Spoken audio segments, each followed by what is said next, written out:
All I want for Christmas is a Lions win, the Pistons in the playoffs, and the Red Wings to dominate. I don't ask for much. I'm asking for a punt! A single punt! And I've been really good this year. Liar! Oh, you're so naughty. You're so naughty. Woodward Sports. We decided to come at you a little bit earlier than the 2-minute warning today because if this game's going to get interesting, it's about to get interesting right now. Anson and I were just talking. Welcome to the Postgame show live on woodwardsports.com. My name is Stick. That is Anson Wells, and the Lions are down by 14 right now. It's been not a great game, but if the Lions are going to come back, they got all 3 timeouts. They just used 1. It's 2nd and 9. They got to get the ball back here.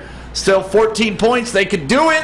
They could do it, Anson. They can do it. They can do it. It would be a hell of a Christmas gift if they did. All right. So there's a nice shot of the beautiful locks of Anzalone. 2nd and 9, 3:41 on the clock. Sam Darnold looks like he's optioning out of something. Carolina's at the 50-yard line, well, 49-ish. Here we go, run to the right. They haven't been able to stop the run all day, and they're not stopping the run here. My goodness, Dante Foreman down to the 20-yard line, and that's your ball game because they're going to kick a field goal no matter what, and it's a 3-score game with 3:29 left, and the clock is running. That Dante Foreman's had a heck of a game today. Not exactly what I was expecting. We've been top 5 defense against the rush over our win streak for the second half of our season. And, you know, you got Sam Darnold coming in. You expect us to pressure and play the line and not miss tackles. And unfortunately, that is not what we saw here today. It wasn't even missed tackles. They're not even in the ballpark. Look at that last run. He had like 15 yards laterally between him and anybody. All right. Run up the... Well, Darnold kept it. I don't know if that's the smartest move if I'm Sam Darnold. I'm not keeping that ball. No, it wasn't. Getting lit up by a defensive lineman. This was they need to strip. They need something. They need a turnover. Yeah, they got to get a turnover. We've it's been a long time since we lost a turnover battle, and it's certainly reared its ugly head today. It really swung the momentum. 12 yards rushing today for Carolina, the most in franchise history. Yep. This game, I hate to say it because it's the trendy thing, but this game was very SOL. We haven't had that type of thing up on the board in a while to where a team is setting a record or, you know, a rookie's having a breakout game or a guy's having a comeback game. That hasn't happened a lot to the Lions this season. And here we are. 312 yards on the ground, dude. It's not only a bad look, but it's truly embarrassing for a team that looked like they had been adjusting defensively to become a good defensive team. And they certainly were very good against the run. So this is shocking, and it really, you know, all week long I've been hearing SOL's dead, SOL's dead, and you know, the Lions have a way of going out and lioning. Well, that's what SOL is. It's when you least expect it. It's when you most get comfortable, right? Yeah. It's when you start believing. That's when the ugly SOL monster comes in and just rips your damn heart out. And that's today. You can't come out and have a performance like this. I mean, that Jared Goff fumble early, that was definitely the changing point in the game. But 2 things can't happen. Jared Goff can't fumble, and then the defense can't allow a 96-yard drive. Those 2 things can't happen in succession. No, and they've allowed drive after drive after drive supplied by an unstoppable run game.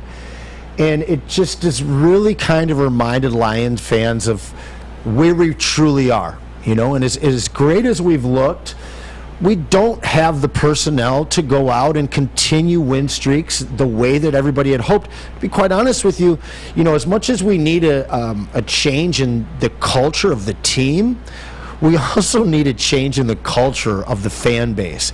I don't know anybody that was talking about Carolina or Chicago. Everybody's been talking about Green Bay 3 weeks from now. Yeah, Aaron Rodgers, the ghost of Aaron Rodgers. What's going to happen when we're in that game for the playoffs? And I was on yesterday on Ermanni and Edwards, and you know, it was a fill in the blank. The Lions will be blank, or the Lions blanked in the playoffs. And I'm like, just miss.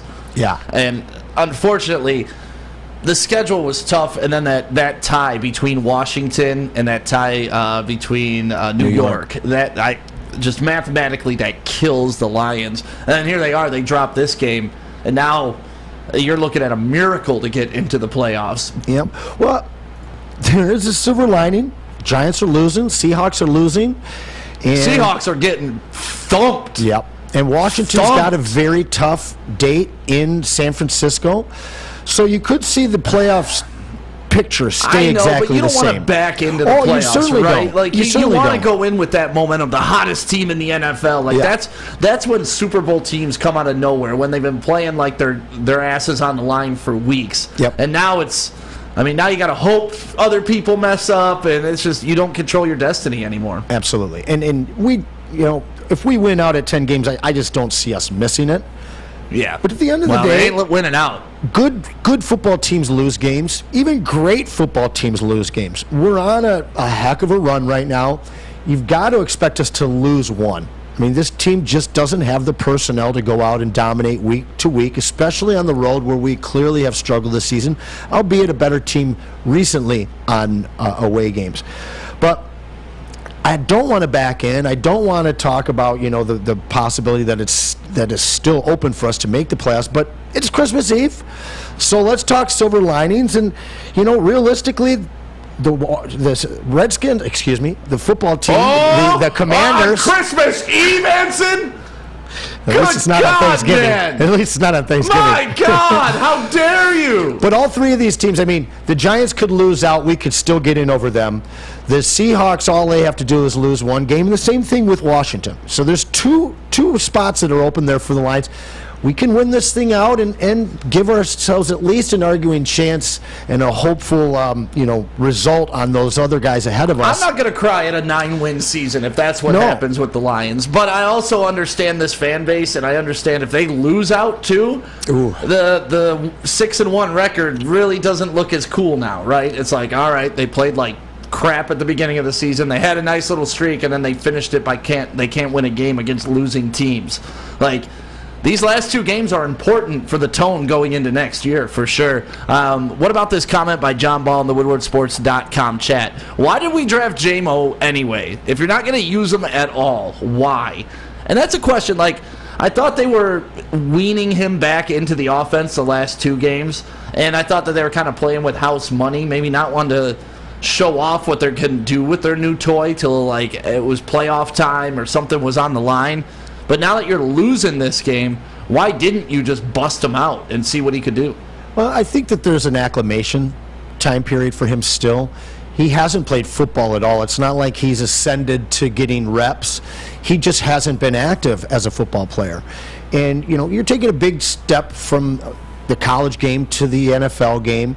We have some pretty capable receivers. Chark's going to get his minutes. They want to see who is. Obviously, we don't need to talk about the guys ahead of him. But there's not a whole lot of open space for Jameson Williams right now, and it's going to take some time for him to truly find his place in this offense, which, again, I think is going to happen. I don't think that it's going to happen this year, though. So I get why he's frustrated with that pick, but the long-term prospects of a guy with that kind of ceiling in this offense is... This is a big field goal attempt. Sorry to interrupt you. 2 minutes left. If he misses this, he made it. Pretty much the last nail right there. Yeah. If he would have missed it, it would have been a 14-point game. Lions get the ball about the 35-yard line. That's something. But now 17 points, 2 minutes left. If ifs and buts were dates and nuts, man. I get that, but it's not if they lose, it's how they lose, and this is not the way you want to lose, especially to a Carolina team. Sam Darnold now has the line. Mitch Trubisky and Sam Darnold, two of the most overrated upper draft picks of all time, just own the Detroit Lions, and there's nothing you can do about it. It makes no sense. Not that Sam Darnold had a great game. Obviously they rushed for over 300 yards, so that helps. But Sam Darnold also had a rushing touchdown, had a throwing touchdown, had control of the game. He had control of the game. Damn, man. He had a 121.4 rating. Now, we can't really look at Goff. Aside from the one fumble, he's got 3 touchdowns. He's got 124 rating.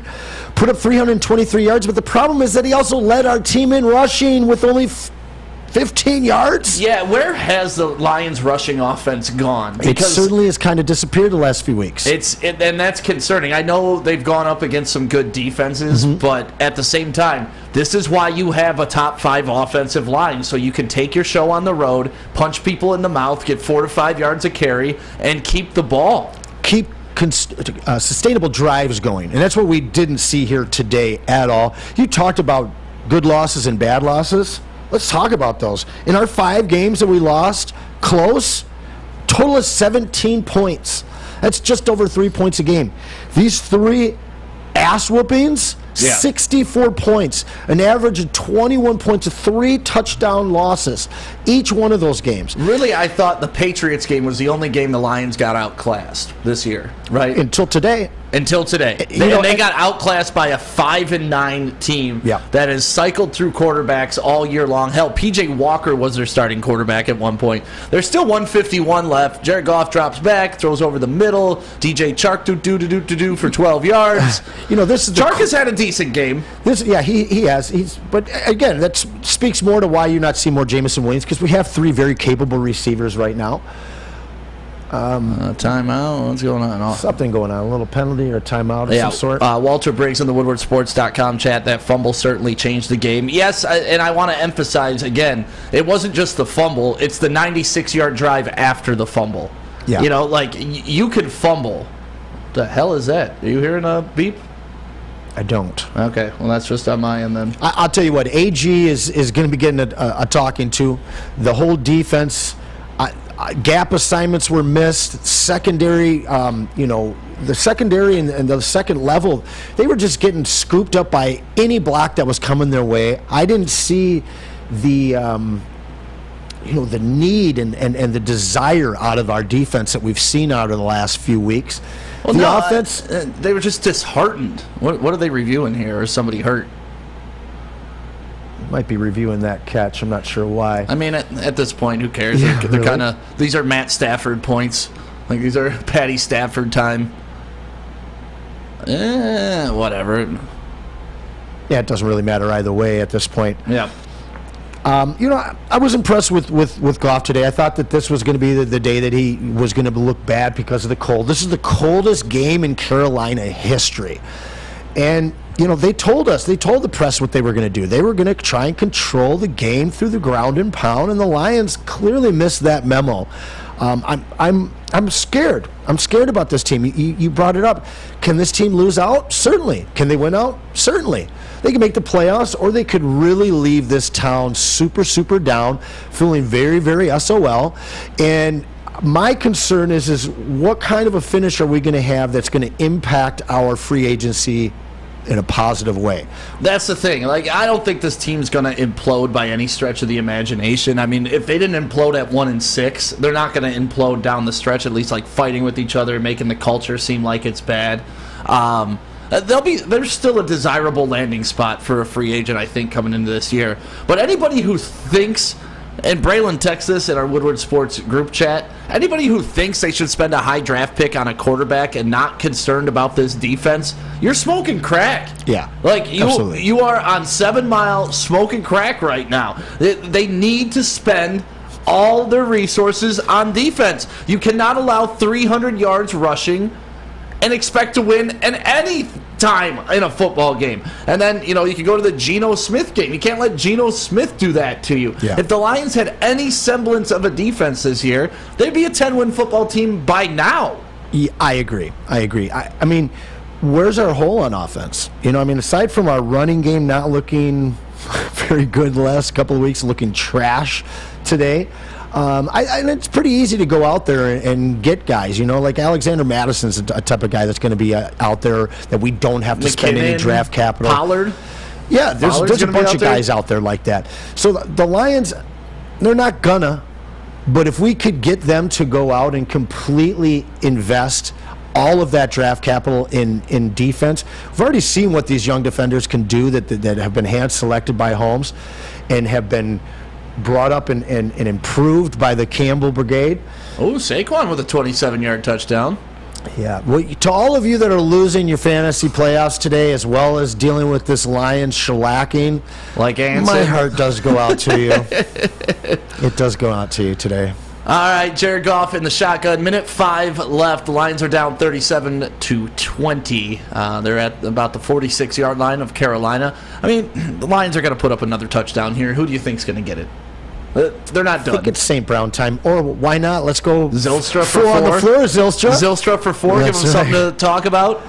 And on a day where T.J. Hawkinson is scoring 2, Zylstra scores 3. Yeah, I'm going against him. Yeah, that's okay, man. That's all right. We're going to get through this together. And there it is. There's the remaining schedule. The Bears on New Year's Day, and then the Packers 7 days after that. We're actually giving away front row tickets to the Bears game on our Twitter and I can't win Instagram. That. You cannot win that, but you can go right now on Twitter. And it's share your favorite Detroit sports memory, retweet, and make sure you like that post, too. So what game are we looking at right God. now? Oh, my God. How did Goff not fumble it? got All a right, little- well, I'll get another 15 penalty. yards It looks like for a hard tackle on a quarterback. I think it's a shot to the head, maybe. I mean, it's just a BS NFL become I'm sissy not a fan football. of the refs today. No, the refs have been bad on both Really sides. bad. On both sides. Really bad. But at least they're consistently bad. Yep. I mean, this was a What's that? it's Sean not roughing the Hockley? passer, that's football. And like that's Jared Goff, that's our guy, but come on. The hell are we I doing don't here? understand why you call that. I think he might have had his elbow to his head at some point. No, right here. Oh. It's driving him through the ground, and oh my gosh, he landed on a guy with shoulder pads and a helmet. Like, You know, honestly, anybody that has one's a real blaming the issue refs, with Jared Steve-O. Goff right now, anybody that has an issue with Jared Goff and hasn't watched his resiliency and improvement throughout this entire season, you're not watching the same game that I'm watching. If you're calling for us to spend a high first-round draft pick on a quarterback that won't be ready his first year, that's going to just create a whole bunch of division and controversy in the locker room as well as at the media side of football, I just have no desire for that. I'd like to see what this guy can do when the defense doesn't put him in a hole, when he's playing with the lead and doesn't have to. Well, he almost just threw a pick six. He almost just saw what he could do by throwing a pick six. But I guess my question is now: are we looking past the Bears game? Are we reeling things back now? Are we looking at this Bears game as a losable game? Because nobody was talking about it being losable. It's just serious like this now. game. It's serious now. It is. Right? That's a must-win if you want to even sniff a chance at the playoffs. I mean, we could lose out and finish in last in the division, right? No. Lions are guaranteed for Bears the have 3 first wins? time in like 30 years not to finish last in the division. Guaranteed, baby. Those are baby steps. It feels good, but who the hell cares? Like, that's the problem with getting close but not being good enough. Yep. Like, expectations have changed. People thought a 10-win season was possible, and then all of a sudden, now it's like, oh my God, a shock to the system when they pull out a game like this. What was that? Man, what the hell was that? It was a bad pass. Did we get That's another penalty? Yeah, it was a defensive holding. Okay, I'll take it. So, I was mentioning the Dr. culture Detroit, of wow, Lions we won't be fan. last in the division. Pop the cork. No champagne today. No champagne today. No champagne No today. champagne today. The culture of the Lions fan needs to grow with this team, and that comes with a healthy dose of reality. I called it the reality game last week. This was the real reality game. This reminds all of us who this team is, where our personnel is, especially on the defensive side of the ball. Kind of calms everybody's expectations for these final 2 games of the season, because I'll be honest, if we win and go to the playoffs and get dusted in the playoffs, where are people's mindset? Are people coming in next year thinking that we're an NFC, contender? Because I don't think that we're there yet. I think that we're 2 years from really being able to compete for the NFC Championship. This team just shows a lot of holes. They've showed a lot of resiliency, plenty of the grit that we've talked about to be able to stay in these games and be where they are right now. But Goff with a missed pass there. We're hanging on to this last drive like it's got a shot, but we're so used to the Lions finding a way to still be in games right now, and I think that's what we need to focus in on Lions fans is maybe less about the actual wins and losses and where we're headed at the end of the season, whether it's the playoffs or just back fishing. we need to focus on what this team has done this year as a whole. The guys that have developed, the assets that we have moving forward, but the overall perspective of the Detroit Lions franchise in the NFL as a whole. What the hell is Dan Campbell doing? Why are we kicking a field goal here? To go down 14 with 40 seconds left? Dan the Gamble Campbell. What? He must have Badgley on his fantasy team. What the hell? Are you allowed to roster your own kicker if you're a head coach and play fantasy?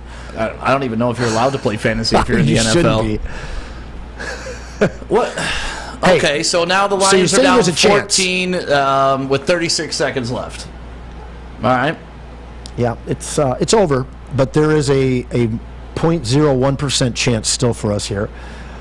Onside kick, and maybe you were right on that. You had something that first time. Maybe we shouldn't have kicked it. Maybe we should have, because they wouldn't have gotten that field goal. Be a different ballgame right now. That's my philosophy in football and in life in general. Just continue to apply pressure, make it as hard as possible on your opponent. Yep. And when the odds of recovering an onside kick, they're not good. Giving your opponent the ball at the 50-yard line when you're only up 2 scores, not smart. Kick it deep, make them earn 60 yards to kick that field goal and really put the gut into the game. But they tried another onside kick and It did touch one of the. But you had 3 Carolinas. timeouts. There was no reason to do an onside kick there. No reason at all. In hindsight, you were correct. Well, no, in hindsight and in reality, I was right at the time too. Not in hindsight. I was right at the time. I'm still right. There's rules to football and how you're supposed to play. And I've said it on this postgame show before. It's a lot like blackjack. If you play the right way, you increase your odds to win. Yeah. And it's that simple in NFL football. If you continue to apply the pressure, if you make them make a play, your odds of winning go up. You don't have to be this bravado coach at all times. Sometimes you got to be that cerebral coach and make the other team earn it, especially when you have a quarterback like Sam Darnold. And so that was a big play. Let's do that. Let's call that our Feldman drive of the game, right? When the Lions on the fumble? No, when the Lions kicked the onside kick and gave up 15 yards for a field goal. To me, that was the play of the game, and that ended the game officially. Yeah, I felt that it was the second drive of the game, really, when we went 92 yards, knocked on the doorstep, or was it 92 or 82 yards, and fumbled. And I just felt like mentally the Lions never, ever recovered from that moment. The offense didn't recover, and the defense wasn't suited to be able to handle that moment. Regardless, both drives of the game were a sad indicator of the final score. Yeah, I mean, if we wanted to talk positively, the first drive of the game for the Lions, that was a great response to going down 7-0 early. So, I mean, there were several drives of the game. I think that last one, they kick a field goal, people are saying the game was already over at that point. It's not. There was 4 minutes left. Yeah. And they were only down 2 scores at that point. So, either way, Lions didn't get it done. A little bit of Kool-Aid on that one, but I agree. Hey, I'm still here to drink the Kool-Aid. I still think the Lions, and that's what I'm afraid of, right? Is like, people will lose perspective on this too. Now it's, same old Lions, see, I told you so. Like, a lot of people are preying on their downfall, as our boy Diddy and P. Diddy would say back in the day. Yep. Like, that's just what people want. It's the same thing with Jared Goff. Dude had a fumble today, and people are going to blame Goff for this loss, even though he threw for over 350 yards and 3 touchdowns. Like, what more do you want out of your offense? The defense cost them this game, but it was pretty much a perfect storm of old Lions coming about, Yeah. You go on the road, it's the coldest ever game in Carolina, they're starting Sam Darnold, who ends up showing up, your defense lets up a career high or a franchise high rushing yardage, over 300 yards, you fumble on the goal line when you could go up 14-7 or at least 10-7, worst case scenario. And then you just keep spiraling out of control from there. You're chasing points. You're going for 2. I didn't think he should have gone for 2 when he went for 2. Like, I get it. You want to go down 16 instead of 17. But once again, there was so much time left in that game. 2 touchdowns and a field goal wasn't out of reach. And then you go down more. Now you're chasing more points. And it's just one of those things where it just spiraled out of control today for the Lions. Yeah, I get the get the thought process of trying to get that early to see if you can get within 2 scores, but the psychological impact of missing that 2-point conversion and knowing you're down 3 and still, instead of just fighting until the very last touchdown that you got to score 2 on, I've always been a big supporter of that move versus going for it early. But we know these Dan the Gambler Campbell, and you touched on it. The perspective of this game needs to be kept in a positive light. This is a road game, cold one. We're a 2.5-point favorite over a team that we're only 2 games better than. We've been much hotter, clearly, but again, you said it, the perfect storm. That we got this blizzard that's come through the Midwest and the East Coast, and weird stuff happens when weird weather comes through in the NFL. Great teams still lose games. I'm not saying we're great, but we are a good team. And good teams lose games, and they lose them on the road. And you got trash teams like the Vikings finding ways to win, which actually helps, though, because the Giants just lost. This guy, Hawkinson, killing me. Hawkinson wasn't a bad player. I mean, I know people hate him, but he wasn't a bad player. Was he a great player? No, but he wasn't a bad player. Yeah, I needed all those to go to Jefferson, though. But I'll tell you what, Shane Zylstra made us definitely forget about Hawkinson today. We got, right last week, and Mitchell made a couple of appearances, or a couple of catches today, looked pretty decent. This game next week is really, really important for the well-being of not only the Lions, but also all of our own psyches as Lions fans, because this has been a very serious roller coaster season. We got that win, our first win early, we're 500 club after 2 weeks, and then we got our asses handed to us many weeks in a row, whether it was close or big losses. But then, this excitement that's been brewing and been experienced by the Lions faithful over the last couple of months, this is a big letdown. So Lions got to come back and convince us that they're not SOL and that we've got something to root for in Week 18 in Green Bay. I'm hoping so, and I just hope a bunch of people aren't falling off the bandwagon, right? It was fun here for 7 weeks. We were having a party, and all of a sudden it's like, man, someone just tore ass in the middle of the party and walked out, and everyone's just, oh, God, I don't want to be here anymore. But no, it's fine. Season's fine. I just wish the Lions would have had a winning record at some point this year. Yeah, they still close. Can. They still can. Real damn close. But damn, how nice would that have been on Christmas morning to wake up with the Lions above 500? Yeah, it really would have been.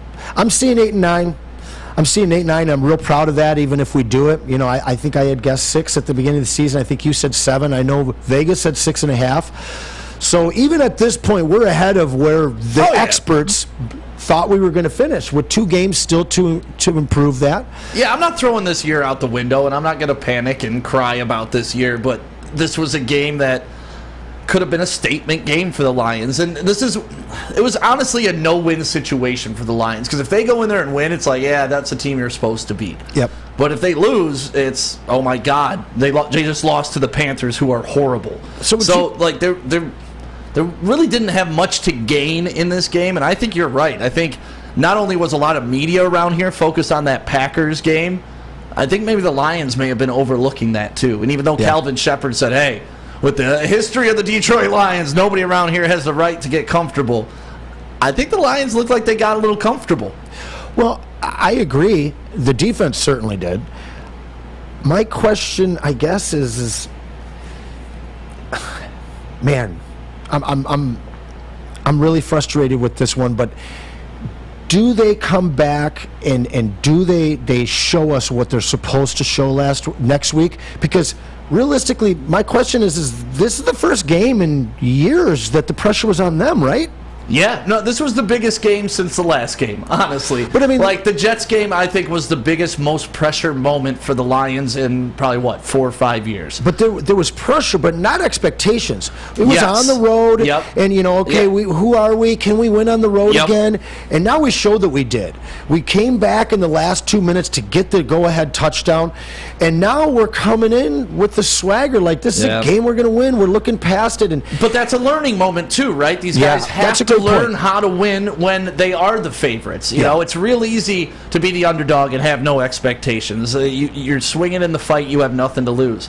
Now once expectations are on you, how do you handle yourself? What do you prepare like? Do you change what got you there? And I don't know. I'm not inside that locker room. I don't exactly know what those conversations are with the Lions and with the coaching staff. Like I said, I know Calvin Shepard spoke out about it, so obviously it was something that was buzzing that he wanted to address. And really? Maybe they did. Interesting. Why else would he address that this week if he didn't think that maybe that was a narrative that was building? Yeah. He wanted to kind of slap the players back in line, and hopefully they weren't walking around like they accomplished something, because even though it was a nice run, they didn't accomplish that yet. They weren't there yet. And I love that the Lions are so close, though. Yeah. I love that we had the conversation of playoff football in December, late December. And we're still going to have the conversation. It's not completely done for them, but damn, this would have been a major statement to come in there and just handle business and leave. You know, that's it. Walk in with your suit on, with your briefcase, put in work, and walk the hell out with a win.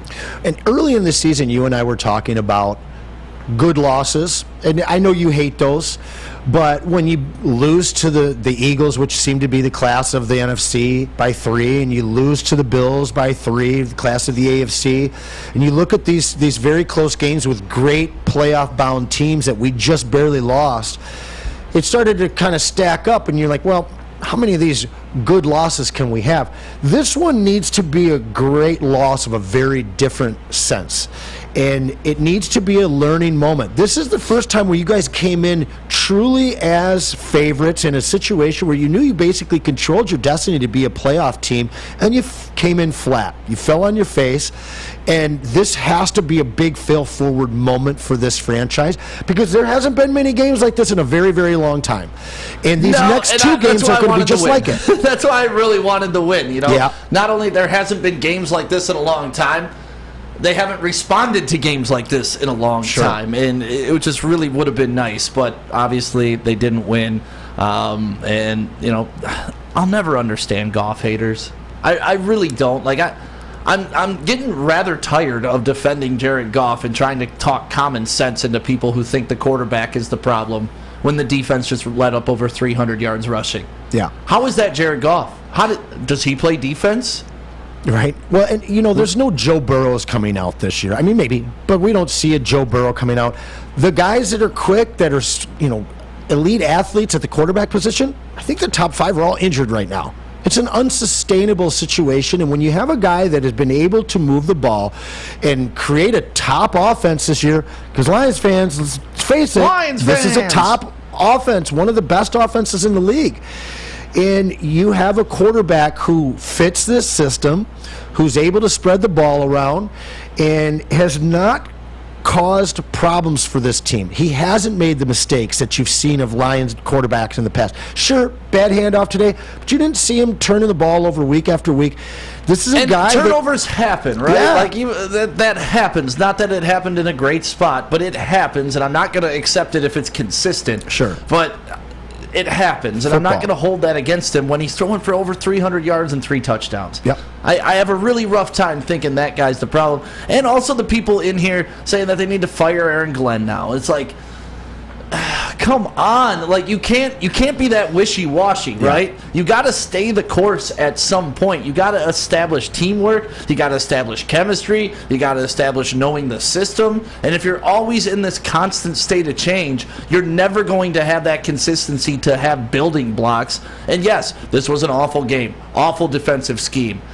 To me, I don't know why they weren't stacking 8 in the box and making Sam Darnold beat your ass. Right. There's no reason Chuba Hubbard and Deontay Foreman should have won this game in Blackshaw or what the hell that guy is. Like, there's no reason. And even after the first quarter when they were getting gashed like that, I didn't see the adjustment that I like.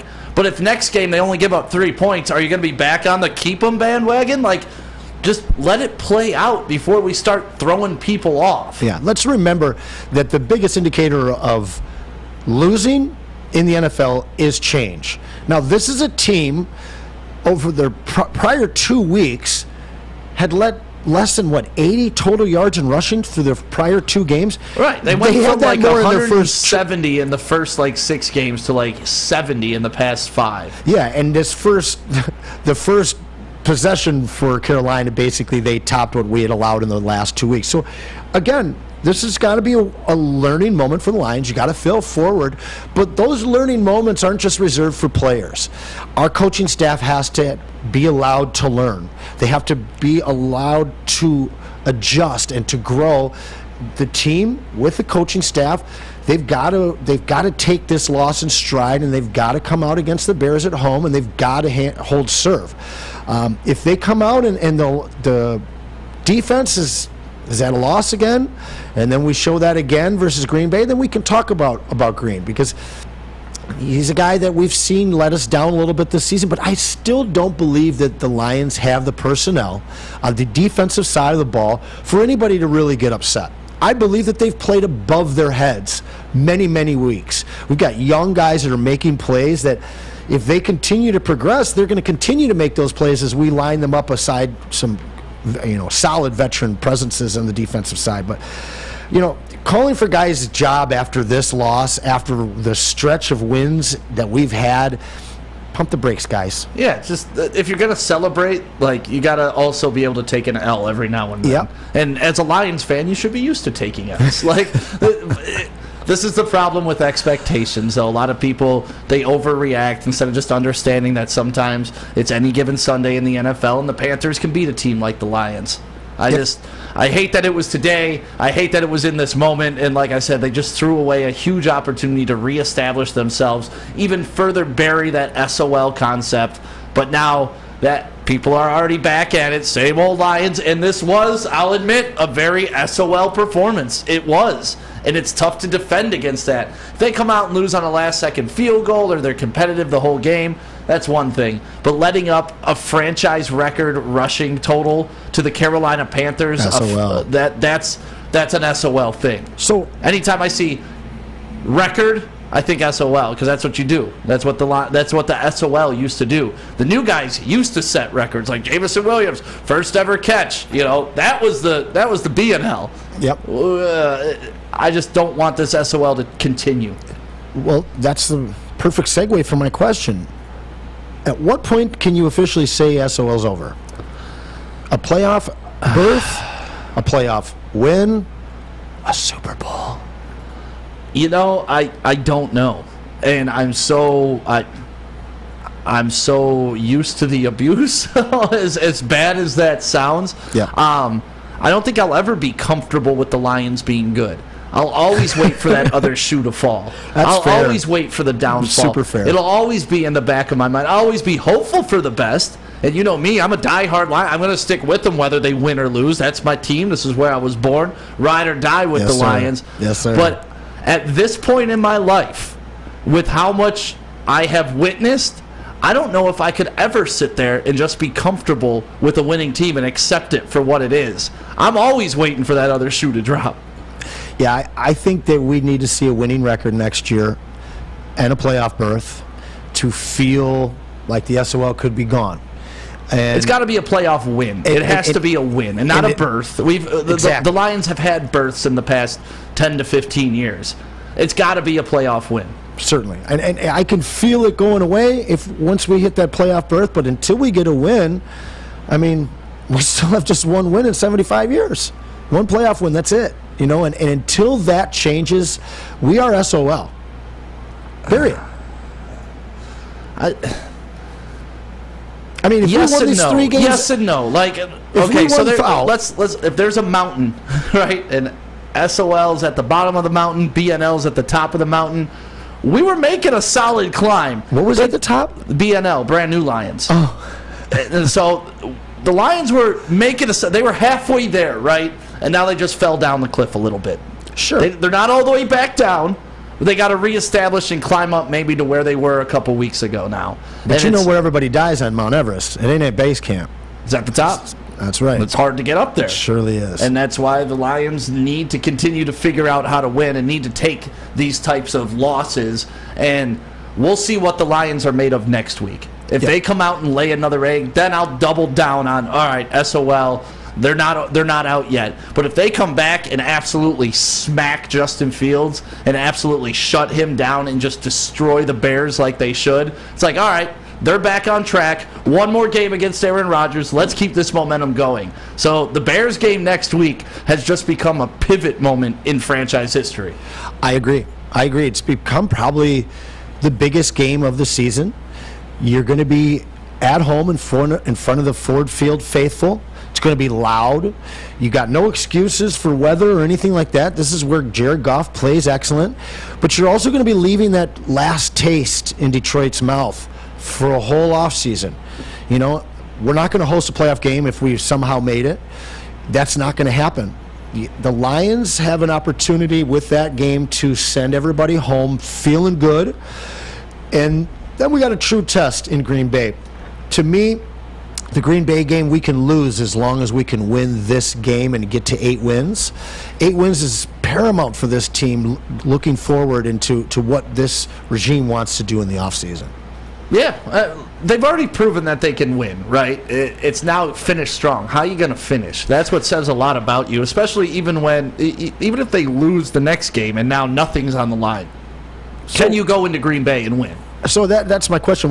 If you only get one out of these next 2 games, which one would you rather have? Ugh, God, don't ask me that. It's a tough one because you want it at home, but you also want to. You want to shit on Aaron, right? I don't care. You don't. If they're only winning one of the next 2, I don't care who it's against. It means that they're out of the playoffs. Doesn't matter to me. Who cares? I don't want to lose to rookie Justin Fields or second-year Justin Fields, and I don't want to lose to old man Rodgers either. So who cares? They're both bad losses. That's why this game was so damn important, because it would have ratcheted up the pressure on the Bears and the Packers too.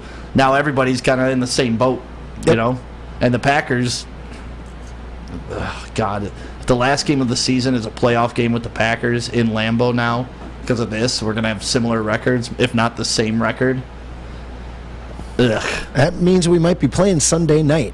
I'm good with that. Me Flex too. the damn game. I don't care about that, but damn, I wish the Lions were still in control of their own destiny, and I hate that it's Christmas Eve. We should be sitting here in our ugly Christmas sweaters, popping champagne, having a good time, but pulling instead, for the 49ers. Yeah, but instead we're consoling people in the chat and dealing with this on our own, and it's all right though. Well, I'm going to hold you to it, man. What do you think's going to happen next week?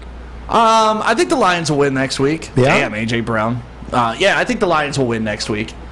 I mean, Ford Field is going to be rocking. Like, if anything else, show up next week and show appreciation for what this team accomplished this year. It's the last home game of the season. I'm going to be hungover from New Year's Eve, so it's going to be a party down at the Brass Rail. I'm going to have to, chase that hangover early to get it out of it. I expect Ford Field to be rocking next week, though. Like, just going insane. Yeah, I'm looking for a 27-23 win. It's going to be a nail-biter. I mean, I hope they can go down out there and smack them down real early, but I think it's gonna be same old Lions. It's going to be the Cardiac Kids. It's going to be tight, and I think that the difference maker will be the home field advantage. Yeah. And that loud-ass crowd. Yeah, it's got to be loud. I hope everybody's not sour on the Lions now, just because of this one loss. Like, We're still in the playoff picture. Keep the party going, right? man. We're still it's in the so playoff much picture. more fun that way. Yeah, I mean, a few weeks ago, nobody had the delusion of even talking playoffs. And now, as the wins stacked up, we started talking playoffs the last 2 weeks, and we're still in the hunt, guys. So have faith. Yep. It's Christmas time. Have some faith. Yeah, have some faith, Anson. And what's your plans for tonight for Christmas Eve, buddy? You coming over to the crib after this? Hey. Hang out? I got no problems with that. All right, come on over, man. I haven't seen Woodward for like a week. Woodward the pup, he's ready to go. Getting that guy to go outside and poop today was quite a struggle, so shout out to everybody with pets. He walked outside, turned his ass right around, like, nope, not doing it. Hard pass. It's cold as hell out there. I got a 19-and-a-half-year-old Rottweiler lab. Yeah. How he's still around, I don't know. But I'm just staring at him, and he's outside eating snow, and I know he's got to go. Comes inside, 2 minutes later, he dumped inside. Yeah, lots of... kind of like the Lions did today. Have you seen the Amon-Ra spoof that we did? I have not. All right, let's watch that, then come back. Everybody watching right now, woodwardsports.com. We appreciate you. Hopefully this makes you laugh after that horrible Lions game. Here we go. The draft experience was shitty. My high school dating experience was shitty. I can tell you all 16 receivers and where they went to college. I can tell you every girl that put me in the friend zone, every girl that shot me down, what grade it was, and what she said to me. Sarah Williams, freshman year at a house party, says, quote, I want to be single. Got a boyfriend the next day. Beth Samuel, junior year, I got benched during a football game. Afterwards, she came up to me and said, I want to date a starter. Kelsey McFarland, 10th grade, I took her to dinner, paid for dinner, and she told me I was the best guy friend I've ever had. Rachel Fletcher, took her to a party with my friend. She said, I like you, but I like your friend better. That was in 12th grade. Emily Westfall, senior year, I asked her to go to prom with me. She said, quote, sorry, I already have a date. She didn't even go to prom. Tanya Allen, Heather Talbert, Lindsey Turner, Leslie Frazier. It's okay, though, because now, here I am, working at Woodward Sports. They all got fat after high school, and the only thing I want back are my hoodies. So hopefully that leaves you in a good mood on Christmas Eve. And you all know how it is. Please don't ask me to make one of those of my own. It's been a fun year at Woodward Sports. Thank you guys for being a part of it. The next post-game show will be in 2023, Anson. So let's have a good time tonight. Let's have a good time tomorrow. Everybody have a Merry Christmas, a Happy New Year, and make sure you're watching WoodwardSports.com all year long. We appreciate you guys more than you know. And sorry about the Lions loss today, but at least you didn't get ghosted like I did. Well. See you later. All I want for Christmas is a Lions win, the Pistons in the playoffs, and the Red Wings to dominate. I don't ask for much. I'm asking for a punt! A single punt! And I've been really good this year. Oh, you're so naughty. You're so naughty. Woodward Sports.